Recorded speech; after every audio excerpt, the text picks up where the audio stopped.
today. I hope that we all had a chance to look at the agenda. And now we're going to start the call to order at 6:02. Shall we stand for pledge allegiance, please?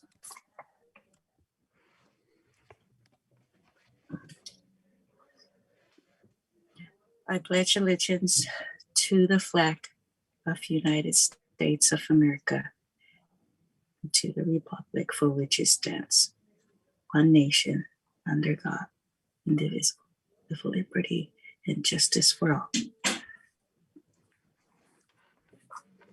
Thank you very much. Mr. Johnson, can we have roll call? Sure. So we have Victoria, the DCPLA, Victoria Magdalene, Sarah Spence, the Youth Services Coordinator, Stephen Stolte, Assistant City Manager, Teresa Fapua, the Head of the Board of Trustees, and Board Members Justine Santos and Lauren Doss. All present. Thank you. Okay.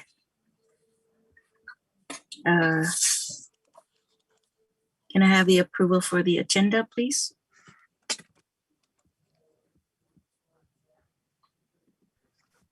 I motion. And I'm assuming Lauren will second if she can. Well, I can second. I second. Okay. All in favor? Aye. Aye. Thank you. Okay.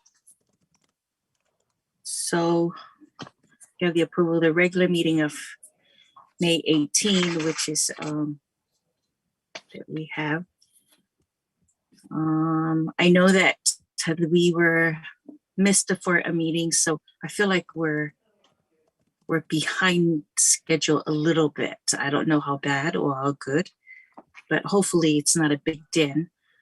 Mr. Johnson or Mr. Stowe? We're not missing a lot. No, we're good. I think we're good on timeline. So, Okay. And we can get into all the updates that we have saved up for you since the last meeting after you approve the minutes. Okay. So can we have the approval of the minutes of the regular meeting, May 18, 2021? I motion. I second. All in favor? Aye. Aye. Thank you. Can I have their director's report, please? Okay, we have Cole Johnson filling in for Chayla tonight. So Cole, take it away. Well, Chayla's provided me a PowerPoint presentation on the library policies, as well as a, we're going to talk a bit about the work we've done on those policies, but she didn't prepare a report for me, so I don't have anything further.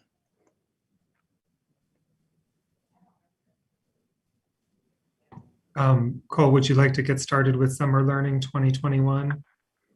Absolutely. Sarah will be handling that one. Yeah, I can do that. So I'm going to try to share my screen here. Let's see. Oh, sorry, my neighbor's crying outside. Let's see. Oh, wait. Can you share? Oh, yeah, I can share.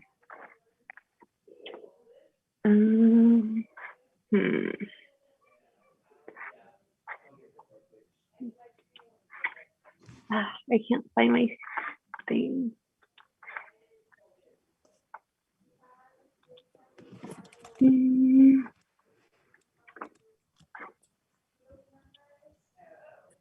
Sorry, I don't see it on my, oh no, I can't see my screen. Cole, do you happen Do you to have it? Yeah. I have the privileges to share, but I don't have the presentation. If you want to send it to me, I can do that. Oh, okay. Okay, let me share it with you. Sorry about that, everyone. No problem. All good, Sarah. And I apologize in advance. I've had 18 months of Zoom meetings, but this is my first time being a Zoom administrator, so there might be a hiccup or two. Hiccups are good. Okay. Yeah, no worries, y'all. I think you all are on this call with a bunch of educators who have been navigating Zoom all year. Yes. Okay. I sent it, Cole. Okay, let me check my Do you see email it? quickly. Okay. I'm using my husband's Mac, and I'm not like very familiar with it, obviously. Sorry.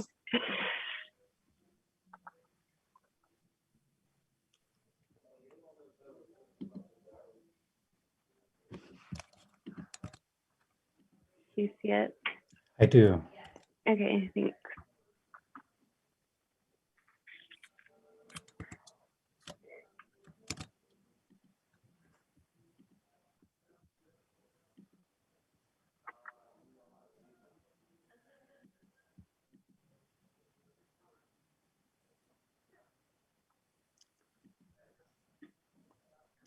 I have your presentation, but my computer is asking me to allow the security settings to do so. So one moment, please. We're really If it's smarter okay than with this. everybody, while you're working on Mr. Johnson, we can go ahead and go with review of library policies, and then we can circle back to you if that's okay, Mr. Stoll. That's fine with me. Cole's going to have to share that presentation on library Oh. policies as well. It So- is. Oh, okay. I will say, though, I think that we could just talk about it. I don't know how much the policies actually lend to the discussion, but we could do it in a text-based way and just talk about Let's it. share the PowerPoint since it was created. Okay. You guys can send it to me too if you want.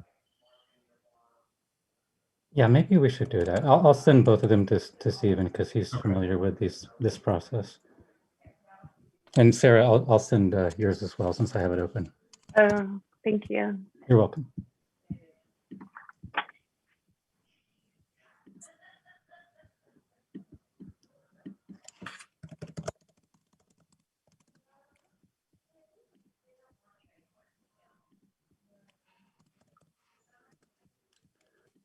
Okay, they've both been sent. Stephen, are you able to control the screen or as a... I should be able to. Hold on one second. Okay.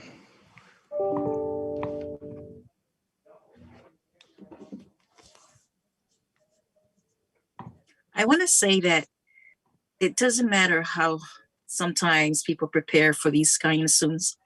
You can prepare for it for like a month, but it's always a hiccup.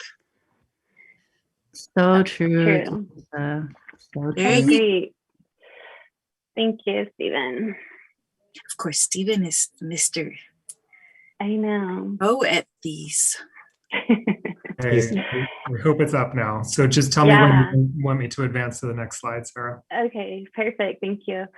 So this was before we started. So we've already started summer learning, but just to go over it with all of you again, we started summer learning June 1st. And so we have, it's similar to past years, but we have 2 reading logs, one's for children and one's for teens and adults. So everyone can participate in the reading program.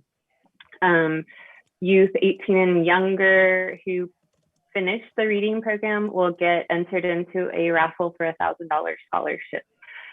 So that is, oh my gosh, I'm sorry, I put on July 1st on the slide. Not July, it's June 1st through August 31st. So you can forward, Stephen, please.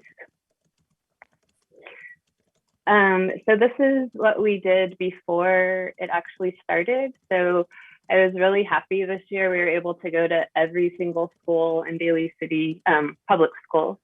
So it's just a list of all the schools that we went to promote the reading program. We bought books and reading logs. And we went to, let's see. Oh, we went to the 87th Street PDC. So I think I saw Teresa there. So we went to all the schools, which was great. We didn't get to like, that was at Bayshore, that picture. And so the principal had us come and just, when kids were picking up their lunches, they were able to pick out a free book. So that was fun. All right, you can move forward, please. And then our community outreach, we've partnered more with recreation this year. So they haven't done very many of these pop-up programs, but they wanted to kind of promote the different parks in Daly City for people that didn't know about them. And so we haven't really done that much, but we've done Gellert Park for sure with them, and just kind of also promoted the library. They have something called Cold Summer Nights with recreation. And so those are only at Gellert Park. That's us at the first one, I think. So we had books and brought the button maker, and I was so excited because those girls were teenagers, and I thought they were excited about the buttons, but they saw books that they wanted. So I was so excited. So we've done that. There's another one next month that we're gonna do. And then we were just at Gellert Park on Saturday for the ribbon cutting. So we did promotion for the reading program. We gave out some craft kits, and Victoria was there as well, promoting BCPLA. So, all right, move forward, please. So our partnerships this year, like I said, we're doing more with the recreation department. If you remember last year, we did our rec and reading. So I would read a book, and then David Zetzer would do some kind of cooking based on the book, and then we'd show that video once a week. And so we kind of added on to that. So now we're doing, it's like a whole story time video every Thursday. So it includes me or Amy, who's been helping me out, reading a book. And then there's, we usually do a song, and then recreation also makes a craft. They also make a recipe, and then sometimes there's games. So it's just like, maybe like a 20-minute video that we put up. It's posted on the library and Rec's YouTube, Facebook, and Instagram channels.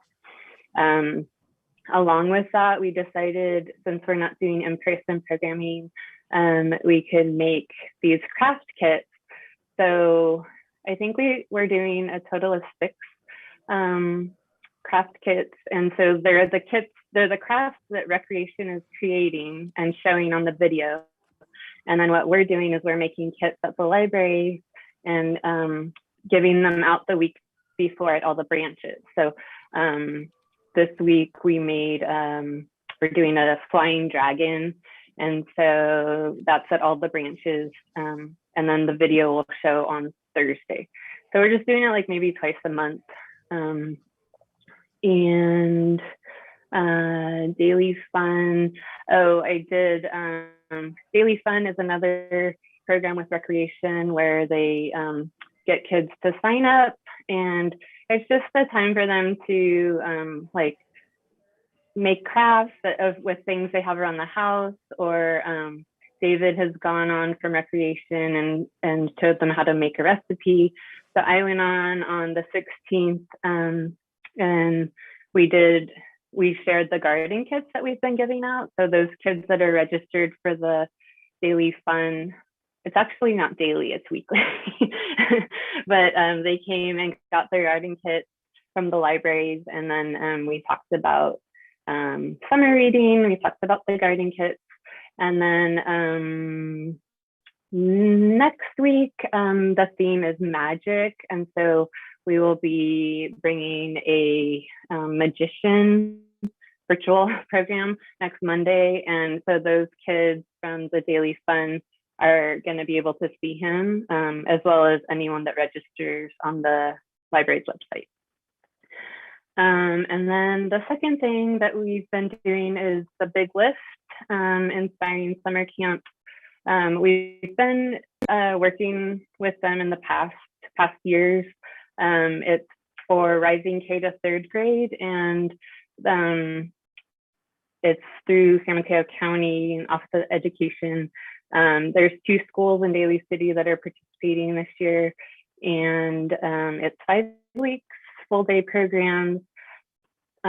We received a $2,000 grant from the Pacific Library Partnership to provide pop-up programs for those sites because they're providing lunch at the lunch for the students. So Susan B. Anthony and Thomas Edison are the schools. And so far, today, actually, we just hosted one virtual magic show. This is their last week for Thomas Edison. And then on Thursday, we're hosting a virtual puppet show for Susan B. Anthony. So I've been working with them. I'm going to be bringing books out tomorrow to the schools for the kids. So it's about 300 kids, K through 3rd grade. Okay, is there anything else? Is there another one? I'm not sure. Oh yeah, there's one more. Okay, so our program, since we're not doing in-person programming, we're continuing with our regular story times online. I transitioned from Facebook to Zoom, so it's kind of a little more interactive with the kids. We're not getting like super high numbers, but it's so much better because I can actually see the kids and they can see me and talk with me. And then we still do our baby story time on Facebook Live. And then our weekly rec and reading videos. Selena's still doing the Tagalog story time, and we're having our Spanish story time once a month. And we had a virtual drag story time. Unfortunately, we didn't have anyone register for that. So we will have to try it again when we do in-person programming. But the performer was nice enough to let us post a video, just a pre-recorded video of her. So that is on our site. And then next Monday we have the magic show. And I didn't put it on here, but we're also doing a puppet show in August. Okay, I think that might be all. So yeah, so that's all. And I also wanted to thank Victoria. The BCPLA provided another grant for us to help with summer learning. So I was able to get a really great collection from Scholastic of books, more books. And so like I'm going to be bringing those out to the schools, and we'll just continue to have some great items for summer. So thank you. Is there any questions?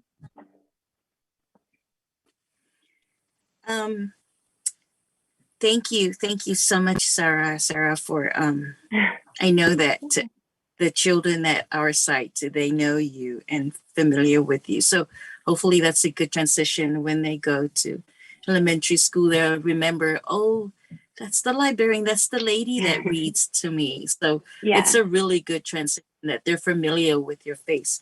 Mm-hmm. I have like 2 questions on Big Lift.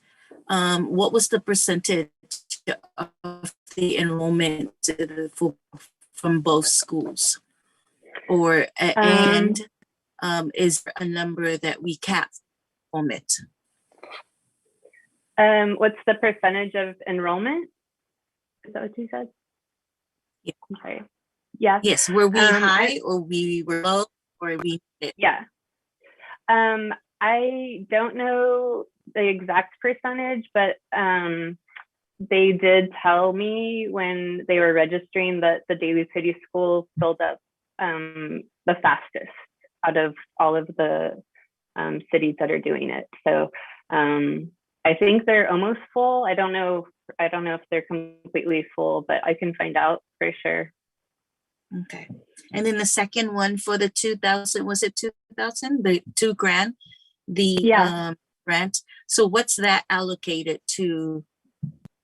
Who does it go towards? So does it go to the school that has more, students involved, or does it go to salaries of the staff that are, Well, there's different grants available. So since we could have, like, if we were doing like a lunch at the library, we could have applied for a grant for ourselves.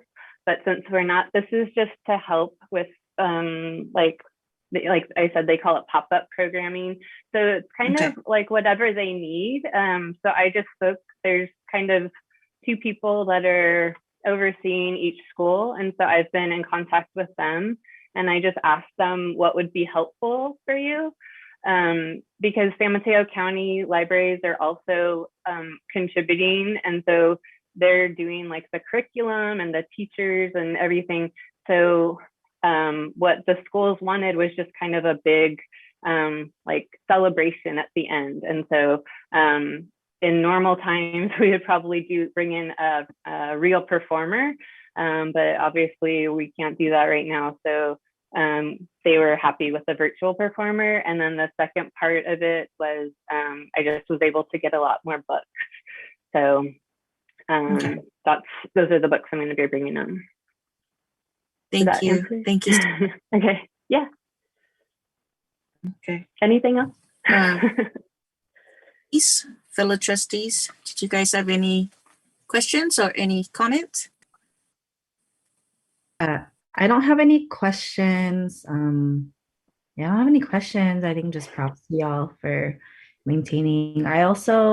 I did see that you all are expanding your your in-person services a little bit at the library. Mm-hmm. Can you share a little bit more what that looks like for y'all? Yeah. Do you want to share, Cole? Yeah, I can talk about that. So we're mainly back to our normal operating schedule. We're still waiting to get some new staff members to come into Bayshore to restore their hours, and bringing in the new librarian too at the John Daly branch. But we're pretty much operating as normal. We're seeing lots of families come in participating in the summer learning program, and we have the plexiglass. That's about it. As far as things being different, we're still sanitizing things. People are a little bit more socially distanced.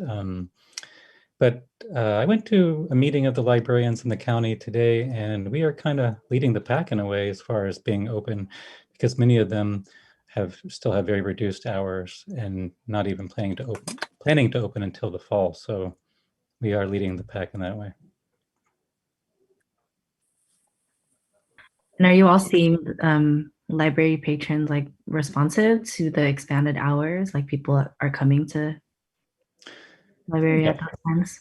We're getting such good feedback from people saying how happy they are to be back. And, someone said, I didn't realize how much this place meant to me until I couldn't come here. And we're just hearing such good things. And people are really happy to see us. And we're happy to see them.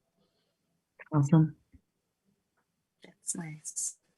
I think the one thing that we're unable to do, of course, is the in-person children's programming. So that will be a really great boon for us when we can get back to that.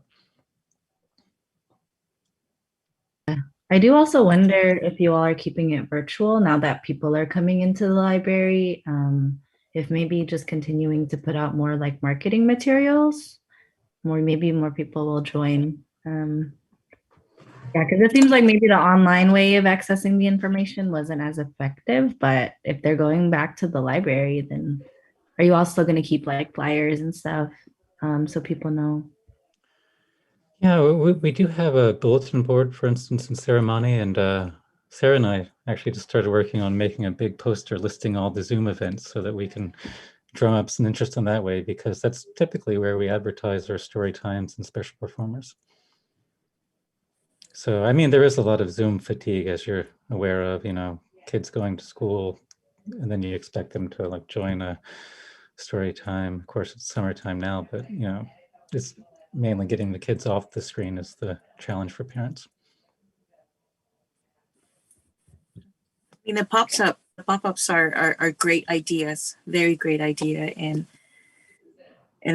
what Bayshore did, when they pick up the lunch, they also pick up a book. So you know, we have children that are bookworms, and we are children like, oh, what's the book, you know? But then another child can inspire another child. So when they see somebody picking up a book, because most of it's online now, but it's nothing better than to have the actual book in, you know, in your hands. So thank you, Sarah. Thank you so much. You're welcome. I'm looking forward to I'm interested in finding out about that drag story time. And I don't know why we didn't have a lot of hit on that one. Maybe because of the name, or what was it? I don't know. I mean, we didn't have anybody complain about it. I just think in general, our virtual programs, the numbers have been lower than in person. And so I definitely want to bring her when we're able to do in person again. She said she was so excited to come to Daly City. So we'll definitely have her. Okay. Well, thank you so much. Okay. You're welcome. So let's move. Miss Lauren? I'm okay. I just want to appreciate you all for organizing and adapting to, you know, like virtual and like in person. So I'm looking forward to whatever, you know, is next. Okay. Thank you. Okay. So review of library policies. Okay, I'm going Absolutely. to let me share screen. And just to add to what Teresa said, the kids are so excited to get the free book when they come in and sign up for summer learning, and that's really a positive thing. Okay, so I understand that everyone's been looking at the policies for a while now, and so Chayla gave me this to present to you, which is her findings. So would you advance, please, Stephen? So would it be helpful to pull the policies up on the screen, or is everyone kind of familiar with them because you've been reviewing them? Cole, if I can just suggest we go through the presentation first, so we don't get too lost in text. Right. Okay, sure. Yeah, if there's any questions, we can refer to the policies. It may not be strictly necessary. So we have the computer use policy and internet use policy.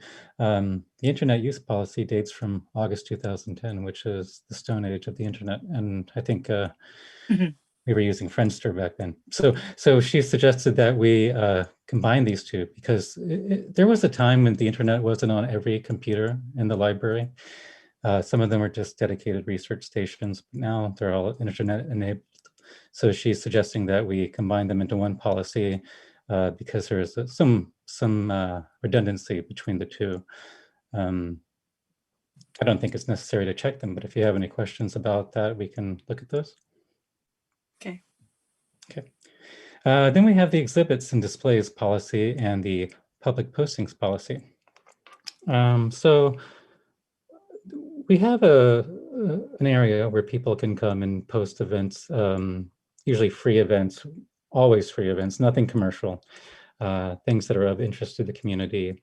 And the exhibits areas have been greatly reduced. We used to have a dedicated exhibit area at the ceremony branch.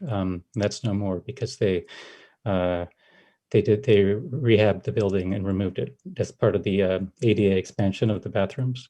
So we really just have the display areas at Bayshore. Westlake does not have one. Sarah, John Daly has one, is that correct? I believe they do. Yes, they do. Okay, I don't go to that branch very often. So we don't have a lot of exhibit space. The public postings, you know, nothing's really changed there, but they haven't been looked at in over a decade for the exhibits, and it's, you know, coming on 6 years for the public postings. Again, she recommends making them more concise by combining them. And before the meeting, I reviewed them all, and I could see how that would be beneficial. I think we have, is it 13 policies? And you know, the more streamlined it can be, the better, in my opinion. If there are any questions about that, we could look at them or proceed.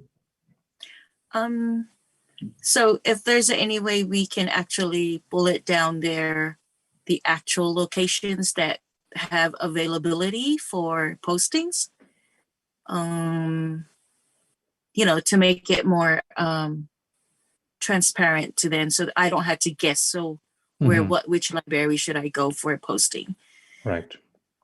So for postings, we do it at all four, but the exhibits are the two branches of ceremony and Sarah said they also have it at John Daly. So we have the exhibit space at all branches except for Westlake, who does not have one. So that would be the one exception, is Westlake does not have an exhibit area. Okay. All right, great. This next one is a very important one, I would say, out of all of them. It's the the records of our patrons, which we do not have ownership of. They go to the plan, which is the IT branch of the Peninsula Library System. All the consortium, all the records go to plan. So if for instance, we were to have law enforcement make a request about the usage of the library by a patron, we can't access that locally. So Chayla said that would need to be updated. And there's also the information as regards to the Patriot Act, which was last looked at in 2010. So we need to make sure that that's current because of the changing nature of the legal of that. So do we have any questions about that? Do we need to put there a specific age of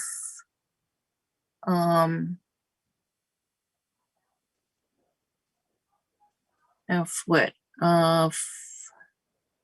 If anybody needs to have access to those records? I think, and we can look at it, but I'm not sure what the language says at the moment. But it would need to reflect the process of how actually it doesn't. The language. Because it is a law enforcement nature, so they would come to us, and then we would direct them to the appropriate person at plan. Since it doesn't apply to the general public, I don't think it wouldn't be necessary to outline that, because it's a special case that relates to law enforcement in that instance. Okay. Okay, I think we can proceed then to the next one, please, Steve. So the next couple of policies fall under the work that the CRAE committee is doing, which Sarah is a part of, and also Allison Green and Selena Torona. I believe they presented once to the board so far about their work, and what they're doing is looking at how we provide library services and making sure it is equitable and inclusive to all of our members of the community. And so one of these is the behavior policy.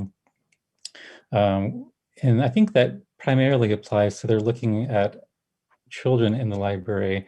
For instance, can you have an older sibling be with you as a child?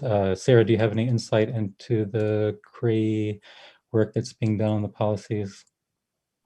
It's okay if you don't, I'm not to put you on the spot. Yeah, I think that's exactly right what you just said. So I don't really have more to cover on that. Okay, great. And I'll skip fines and fees for the moment because materials selection and unattended child policy are also being looked at by that committee, the CRAE committee. So we'll have updates. I believe they're planning to make a presentation or provide updates on a fairly regular basis to the board. So you can look for that to be to have Allison and Selena and Sarah speak to you about what they're working on in the future.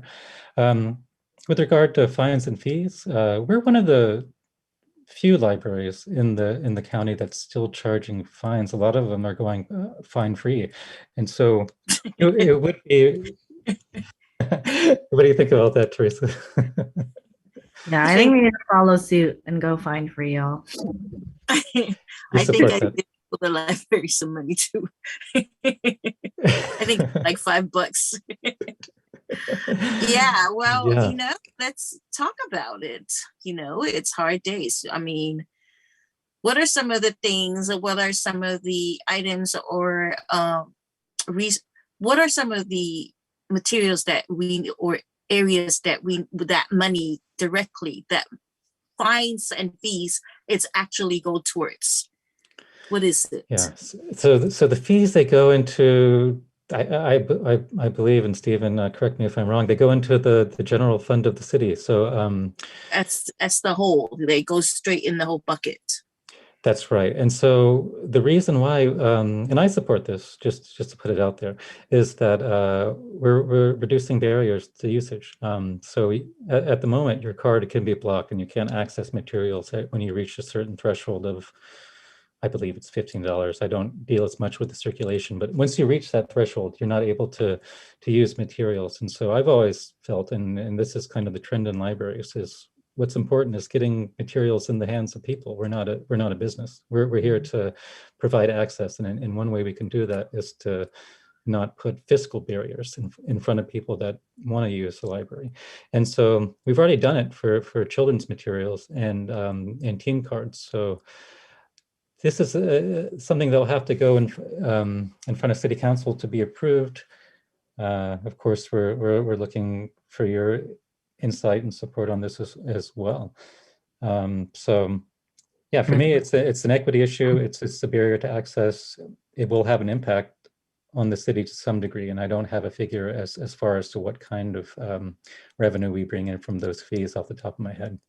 If I could add here, on Monday, July 26th, the City Council will be considering an extension of the elimination of overdue fines, basically, on all materials. At the start of the pandemic, the library eliminated overdue fines just because we weren't even accepting materials back at all the branches regularly. So we want to continue that fine elimination and extend it until the Cultivating Racial Equity and Inclusion group comes out with their final recommendations on fines as well. So that's going before the council on Monday, and it makes perfect sense. Also, that we would be staying in concert with other libraries, and the total revenue reduction just with that action would be about $5,000 or less. So it's not a large hit to the budget. Not a large amount, right? Right. Not for over 100,000 people at all. And so, yeah, I was speaking primarily from my own feeling when I talked to other librarians, but thank you for that background, Stephen. And so this would be something we're looking at on an ongoing basis, again, predicated on the recommendation. Yeah, we can come back to that circle. We can revisit this policy. Yeah, for our next board meeting. Thank you, Stephen, for relating or conveying that great information. Of course, and we hope to have more information on fees and fines later in the fall for your review. Okay. And of course, patrons would still be responsible for billed items, those items that aren't returned. So it's primarily just that fee that is sort of an arbitrary fee for being late, in my opinion, and in the opinion of others. Okay, so Stephen, maybe advance to the next slide. All right, so the Library Bill of Rights, this is basically something that reflects what the American Library Association puts forth. So it was last updated in January 2019, and again, it points to something that our professional organization authors. So I don't think there's much to say about that.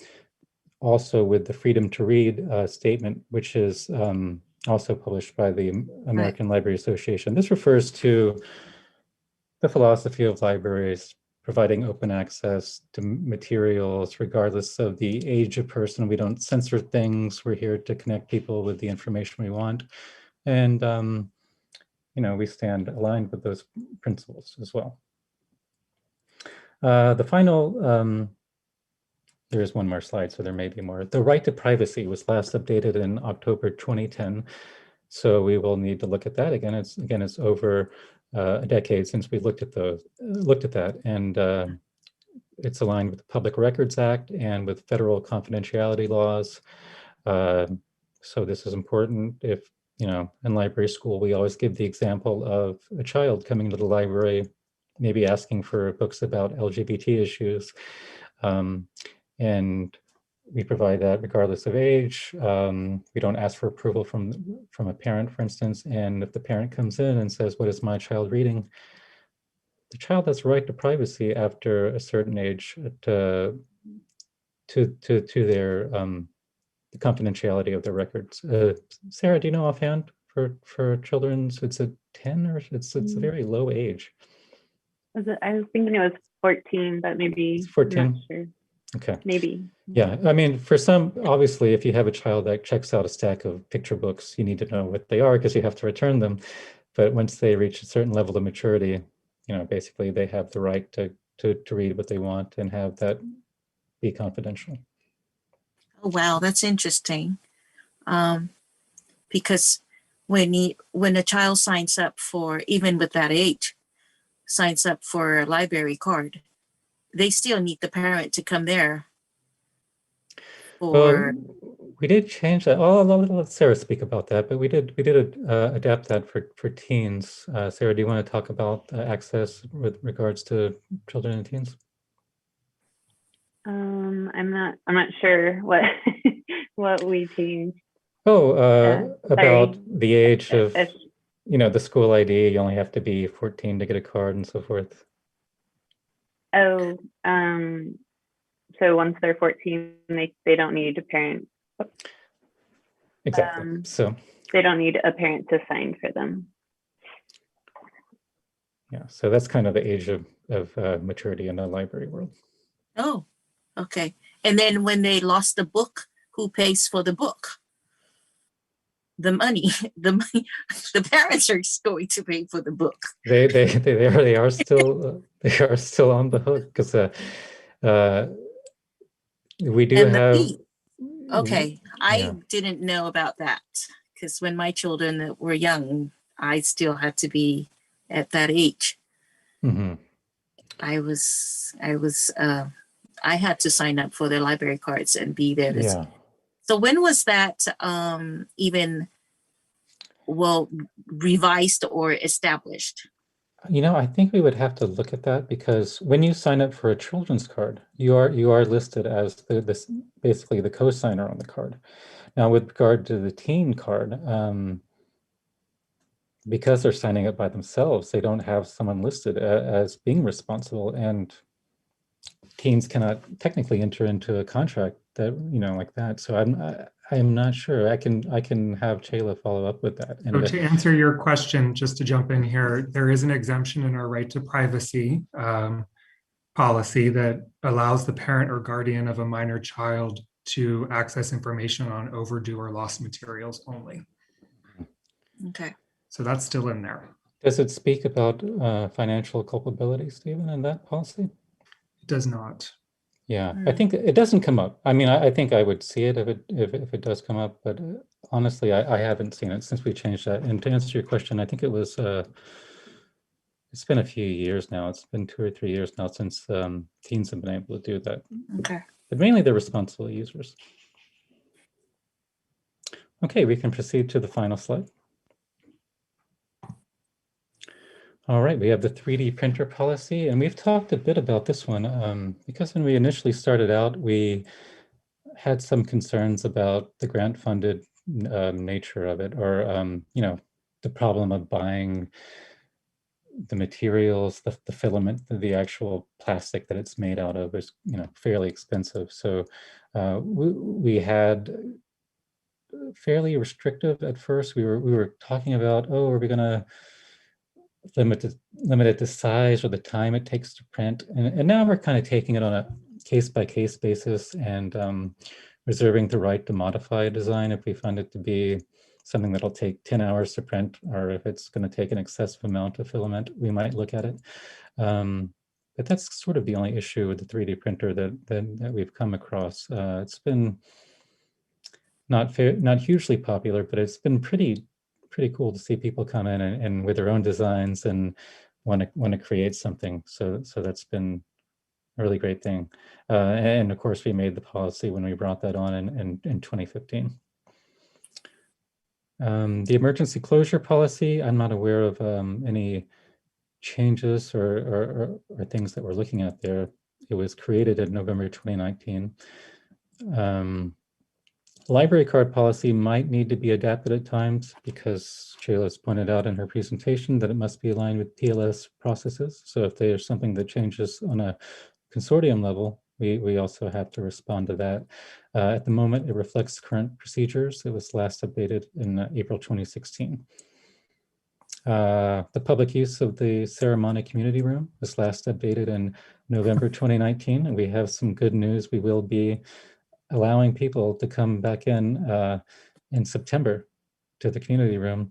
So I've had, as soon as we opened all of our book clubs, we have 2 active book clubs. I mean, at the ceremony library inquired, can we please come back in? You know, we've been meeting on Zoom. We want to get back in the building. So I'm happy to report that we've got them signed back up again. They asked about masks, and I said it's going to be something we'll have to respond to because, as you know, things can change quite a lot in the coming months. I told them to bring their mask with them and check in with me before they come.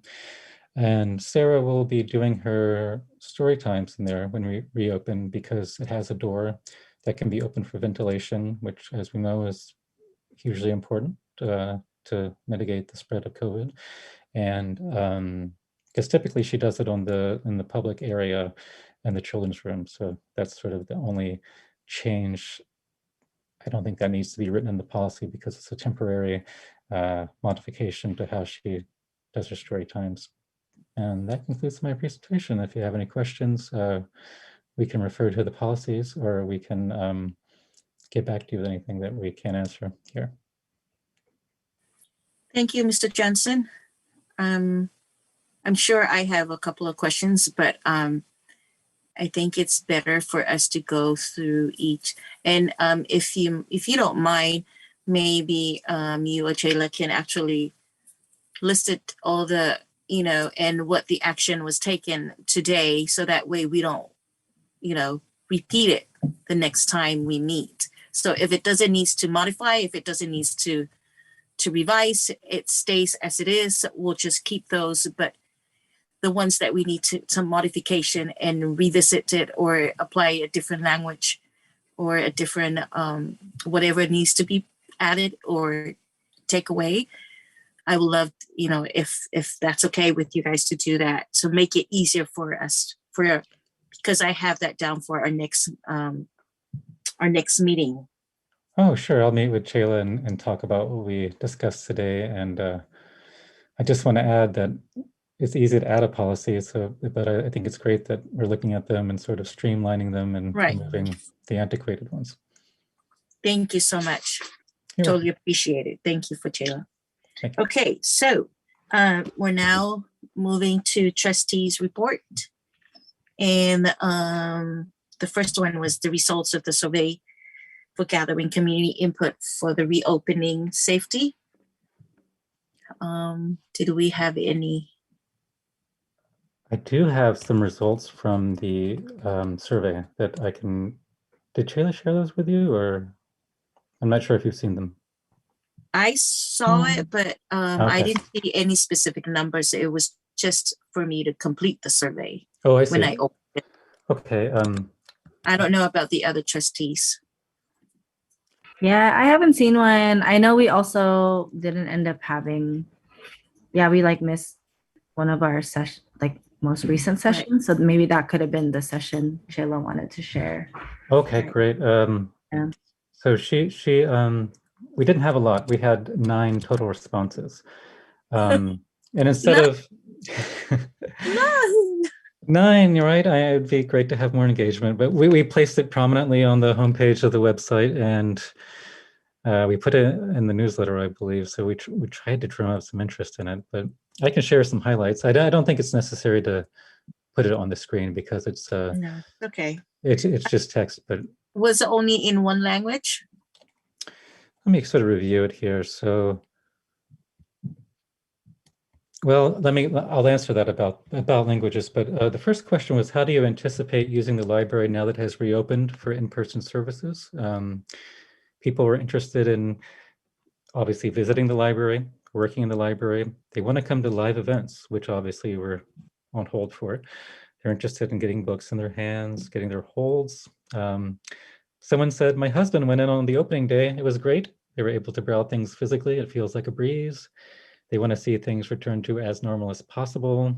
our newspapers are very popular. People want to read their newspapers and they want to study. Now, that's a huge thing that people want, is just that third space of being able to get out of the house and study or work on their projects. So that was the main, those were the 9 responses to how they anticipate using the library now that we've reopened for services.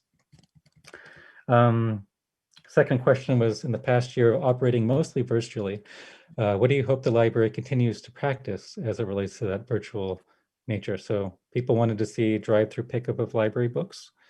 They like story times and crafts virtually. They want virtual classes, book clubs for kids. The trivia night, which Catherine Mills from Ceremony Library runs, is very fun. They'd like to do those in person, perhaps at a local joint. Other libraries have done this, and I can attest to this, that, you know, there's often trivia nights held at brew pubs and people have a drink and a hamburger and talk about, do the trivia night. So that could be something we look at. People ask about no fines on adult cards. Is that an option? It's been nice to have no fines on the adult cards. Then moving on, we have the third question. What does the library need to include in safety protocols in order for you to feel safe? And I think we've done a really good job of this because of the things that we put into place. People want to see masks required indoors, sanitizing materials, and that was multiple responses. Someone says, we feel very safe so far. There's few patrons. It's so easy to just distance from other people. Hand sanitizer is easily available. Maybe keep doors open for better air circulation. And we've been doing that as the weather allows in Daly City, of course, because it can get very cold in the building. Question 4, is there anything you feel is important for the Daly City libraries to know as we start to reopen for in-person? Limited capacity. Someone said in a very nice response, you all have done a great job seeing us through this. Thank you, with many exclamation points. People want to see their local branch, John Daly, open more often. Half day, twice a week isn't enough.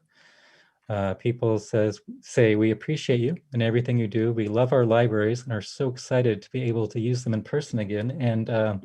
And Teresa, you know, we only got 9 responses, but that's been the overwhelming verbal response we get from people coming into the building, is like how much they're happy that we're back in person. And that is the extent of the questions. Do you have any question about the survey? Of course, beyond wanting to see more people do it, which is also my thought on it. No, I was just jokingly saying that. I apologize. I didn't mean it anyway so far. I was wondering if it was in another source or form, like in an actual piece of paper, you know, when patrons come in, you know, not everybody will have access to a computer or even, you know, available for them to complete that. That's an excellent point. And I know So for this, I was just, go ahead. Yeah. Oh yeah, that's an excellent point. And for this one, it was, while we were closed, we do have a print one that we distribute for our standard survey, which is your satisfaction with our services and collections. So we will continue to distribute that. And of course, we have a suggestion box, which is not a formal survey, but I can get any particular suggestions that people have, and that's often consulted as well. Okay. Thank you so much. Fellow trustees, do you guys have anything to add? Or are we moving to the next one? Nothing to add. Thank you for sharing. Okay. Okay. So we have collaborating with the other boards and commissions. So I think that was still in the process. And with the COVID and the pandemic, I don't think anything as for now is steady as far as, and I see that Mr. Stokes is shaking his head, he's agreeing because of, you know, what we're going through. So we can still have that as a continue one of our announcements or one of our agenda building for next meeting. So we'll go ahead if anybody else wants to add about that. If not, we're moving to the next one. Okay, so now it's Miss Victoria. This is your time, a report from the DCPL. Okay, welcome back. I saw beautiful pictures of your vacation. It just makes me jealous. Thank you so much. And thank you guys for having me.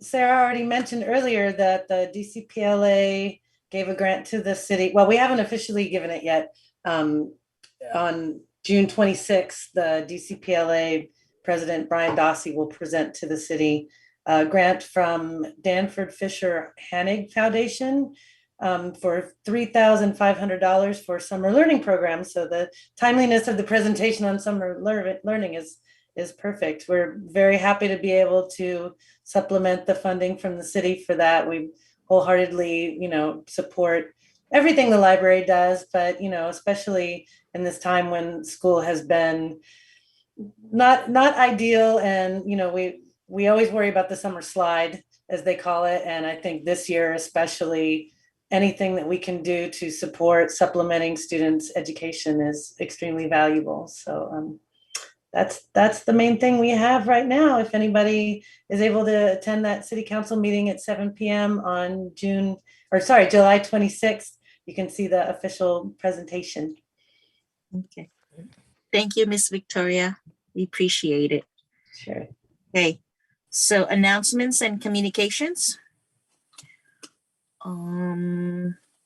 So just to let you guys know ahead of time that October 16th, so Bayshore is doing it's supposed to be the 3rd annual block party, but now it's going to be the 2nd annual block party. And I would love for our libraries to be there, to have a table, and then also we can actually have printed out those surveys there for the community to see, and then have a suggestion box over there, just introducing ourselves. Hopefully we can advocate and maybe inspire somebody there to come and fill our 2 empty seats. The other one is the National Night Out for August 3rd. I also would love for us to have a table there. Look at myself just putting ourselves there. Teresa, can you send those dates to me? Okay, sure. Send those? Sure. Yeah, because I would be happy to. Yes. And then the last thing is for August 7th, Pitt is doing a backpack drive-by at Bayshore, and that's from 9 to 12. So I'll have all those dates shoot out to you, Sarah. And Sarah was acknowledged at Peninsula Family Services 87 Child Development Center for a beautiful job, well done, for able to read to our little guys. And thank you for that. That's it from my end, ladies.